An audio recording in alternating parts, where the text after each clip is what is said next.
En aquel tiempo dijo Jesús a sus discípulos: vosotros sois la sal de la tierra, pero si la sal se vuelve sosa, ¿con qué la salarán? No sirve más que para tirarla fuera y que la pise la gente. Vosotros sois la luz del mundo. No se puede ocultar una ciudad puesta en lo alto de un monte.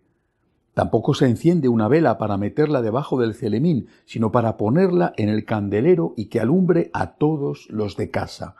Alumbre así vuestra luz a los hombres, para que vean vuestras buenas obras y den gloria a vuestro Padre que está en el cielo. Palabra del Señor. La sal de la tierra, la luz del mundo. En otras ocasiones dijo también la levadura en la masa. La sal no es un alimento que se pone en grandes cantidades a la comida, la echa a perder. Demasiado salada es incomestible. Es muy poquito lo que se añade y le da un gran sabor, excepto para aquellos, naturalmente, que tienen un problema, por ejemplo, de alta tensión. La luz puede ser cegadora. No miras al sol a los ojos en un día de verano en el Mediterráneo porque te quedas ciego. No puedes hacerlo. La luz es suficiente para iluminar, esa es su tarea. Es decir, Jesús está poniendo ejemplos, lo mismo cuando habla de la levadura en la masa o del grano de mostaza, está poniendo ejemplos que indican minoría.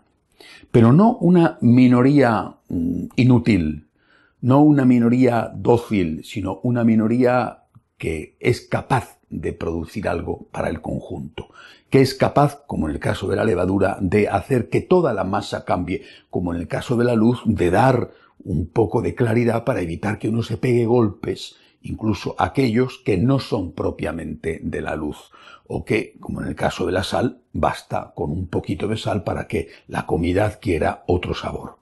Es decir, al Señor no le importa que seamos minoría, tenemos que meternos esto en la cabeza, no le importa que seamos minoría. Lo que le importa es que esa minoría es una minoría activa, una minoría capaz de transformar, capaz de iluminar, capaz de aportar, aunque en el caso de la sal, todos creo sabemos lo que sucede si en una herida te pones un poco de sal, pues aunque eso escueza, bueno, pues efectivamente, pero te está curando. Es una cosa que puede resultar buena para ti, quizá también tendrá a lo mejor algún efecto nocivo la sal, no lo sé, pero en general es una cosa que te ayuda, que te purifica, que te evita que eso quizá se contamine o se infecte. Del mismo modo, cuando nosotros que estamos aportando lo que debemos aportar a la sociedad, aunque la sociedad se sienta incómoda, la estamos ayudando. Estamos siendo colaboradores con Jesucristo, que es el Salvador, el único Salvador, el pleno Salvador del mundo. Si, en cambio, nos dejamos asimilar, nos dejamos callar por vergüenza, por miedo, por recibir los aplausos del mundo, o quizá alguno pueda pensar que de esa manera vamos a conquistar o llevar al Evangelio a la iglesia a alguno, pues si nos dejamos asimilar estamos perdidos. Y lo dice Jesús: si la sal se vuelve insípida, ¿para qué va a servir? Dice, ¿con qué la salarán? No sirve más que para tirarla fuera y que la pise la gente. Es decir, cuando nosotros no somos la minoría activa, la minoría transformadora, la minoría que enriquece y que ayuda a cambiar, no servimos para nada. Creo que este es el gran debate, quizá de siempre, pero es evidente que es el gran debate de nuestra época con lo que se llama ya abiertamente la nueva Iglesia. Otros decimos o preferimos llamarla la Iglesia catoprotestante, pero ellos la llaman la nueva Iglesia. La nueva Iglesia, que es una Iglesia que renuncia a ser la sal de la tierra, que renuncia a ser la luz del mundo. No es una Iglesia que dialoga con el mundo, sino que es una Iglesia que se mundaniza, que es distinto. No es una Iglesia que se moderniza, sino que se mundaniza. Es decir, no es una iglesia que usa, por ejemplo, los medios de comunicación modernos para evangelizar. Eso es una buena modernización. No es una iglesia que se acerca a los lugares donde están los hombres para llevarles la palabra de Dios. Eso es una forma de modernizarse, buena y sana, y hay que hacerlo, y lo ha hecho la iglesia siempre, y ahí está el ejemplo de los misioneros. Es una iglesia que se mundaniza, que no dice nada que al mundo no le guste escuchar. Esa sal se ha vuelto insípida y esa sal ya no sirve para nada. Yo me pregunto si esto lo vemos fácilmente, y además lo vemos porque las otras iglesias, sobre todo las llamadas iglesias históricas protestantes, han recorrido ya ese camino hace tiempo. Y su resultado, lo que están obteniendo, es desastroso, desastroso. Pues si nosotros vemos que lo que han hecho otros está resultando malo, les está yendo muy mal, porque queremos imitarles. Nunca lo he entendido.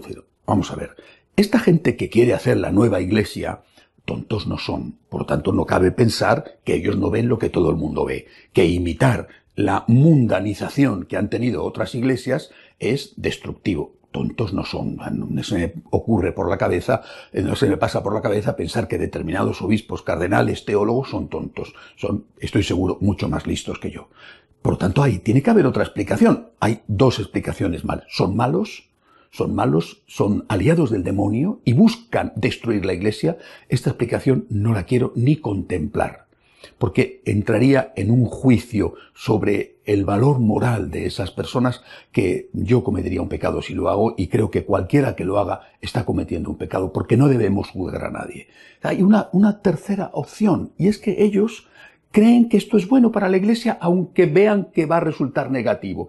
¿Por qué? Porque en ese nuevo modelo de iglesia, creo yo, han perdido la fe.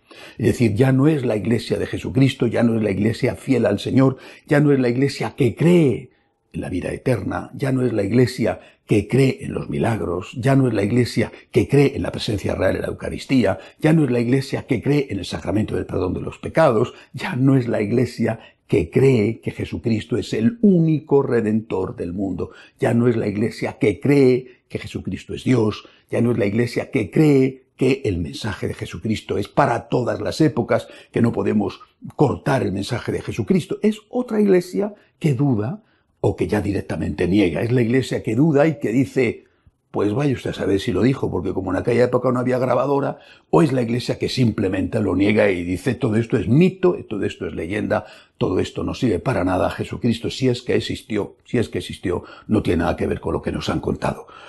Es decir, tengo yo la impresión de que en buena medida habrá algunos, Dios sabrá lo que haya en su corazón, pero en buena medida simplemente han perdido la fe.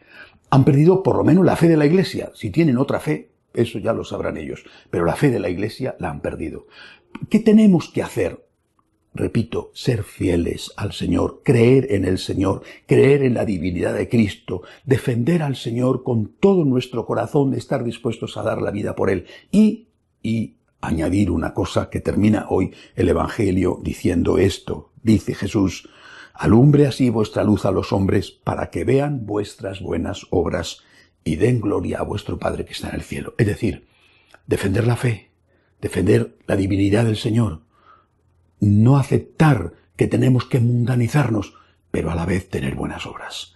Porque incluso si nosotros defendemos la fe, pero no tenemos buenas obras, caemos en un problema, no digo de hipocresía, pero sí de confusión.